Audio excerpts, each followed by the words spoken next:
The Dasher app, like many apps, stores temporary data called cache to improve performance. Over time, this cache can bloat, taking up significant storage space, from 100 megabytes to 1 gigabytes or more.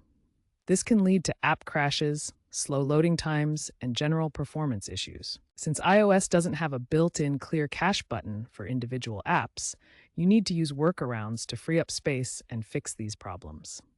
Clearing the cache helps the app run smoother, especially after app updates or during peak usage times. There are two primary ways to clear the Dasher app's cache on your iPhone. Method 1, offloading the app.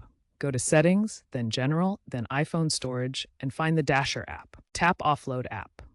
This removes the app but keeps your data, effectively clearing the cache without losing your login information. Reinstall the app from the App Store afterward. Method 2, full reinstall. Delete the Dasher app from your iPhone. Restart your iPhone by holding the power and volume buttons. Reinstall the app from the App Store.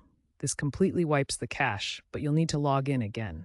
Offloading is generally preferred as it's less disruptive, but a full reinstall can be more effective for severe issues.